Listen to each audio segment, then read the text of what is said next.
বাংলাদেশ ব্যাংকের নবনিযুক্ত গভর্নরকে সরিয়ে নতুন কাউকে নিয়োগের সুপারিশ করেছে ট্রান্সপারেন্সি ইন্টারন্যাশনাল বাংলাদেশ টিআইবি। সংস্থাটির প্রধান নির্বাহী ইফতেখারুজ্জামান বলেন, এই নেতৃত্বের হাতে কেন্দ্রীয় ব্যাংককে ছেড়ে দেওয়া ঠিক হবে না। বিএনপির দুর্নীতি বিরোধী প্রতিশ্রুতি বাস্তবায়নে ৩৫ দফা সুপারিশের পাশাপাশি অন্তর্বর্তী সরকারের করা পুলিশ সংস্কার কমিশন, অধ্যাদেশ, জ্বালানি মহাপরিকল্পনা বাতিল ও র্যাব বিলুপ্তির সুপারিশও করেছে টিআইবি। রকুনুজ্জামানের রিপোর্ট। নবনির্বাচিত বিএনপি সরকারের দুর্নীতি বিরোধী প্রতিশ্রুতি বাস্তবায়নে বিভিন্ন খাতে ৩৫ দফা সুপারিশমালা দিয়েছে ট্রান্সপারেন্সি ইন্টারন্যাশনাল বাংলাদেশ। এখন পর্যন্ত সরকার প্রধানের ঘোষণা ও উদ্যোগকে দুর্নীতি বিরোধী প্রতিশ্রুতি বাস্তবায়নে ইতিবাচক বলেই দেখছে প্রতিষ্ঠানটি। তবে প্রতিশ্রুতি বাস্তবায়নে শুরুতেই বেশ কিছু ঘটনাকে চ্যালেঞ্জ হিসেবে দেখছে সংস্থাটি।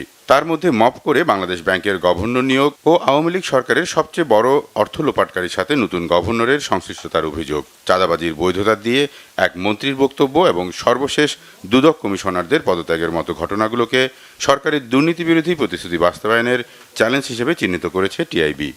যাকে গভর্নর নিয়োগ দেওয়া হয়েছে, যে প্রক্রিয়া হোক না কেন, অত্যন্ত জোরালো স্বার্থের দ্বন্দ্ব এখানে বিরাজ করবে। কাজেই এই নেতৃত্বের হাতে বাংলাদেশ ব্যাংক ছেড়ে দেওয়াটা সামনের ৫ বছরের জন্য কোনো অবস্থায় গ্রহণযোগ্য হতে পারে না বলে আমরা মনে করি। বাংলাদেশ থেকে অর্থ সম্পদ লুটপাটের অন্যতম যে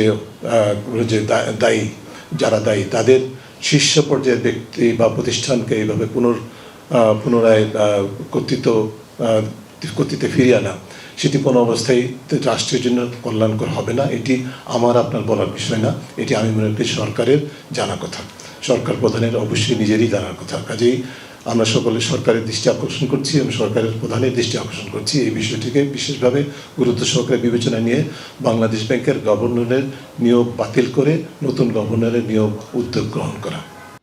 এছাড়া র্যাব বিলুপ্তি, অন্তর্বর্তী সরকারের করা পুলিশ সংস্কার কমিশনের অধ্যাদেশ বাতিল সহ বেশ কিছু সিদ্ধান্তের পুনর্মূল্যায়নের সুপারিশ করেছে টিআইবি।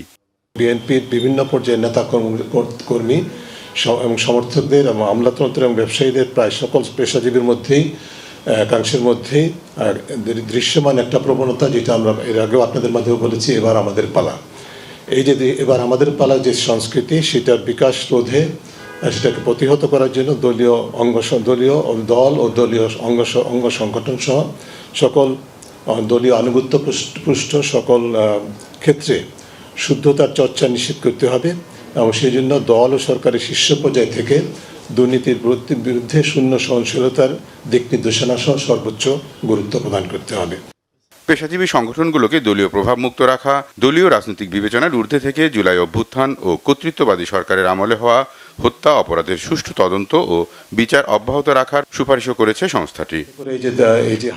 রকুনুজ্জামান, বাংলা ভিশন, ঢাকা।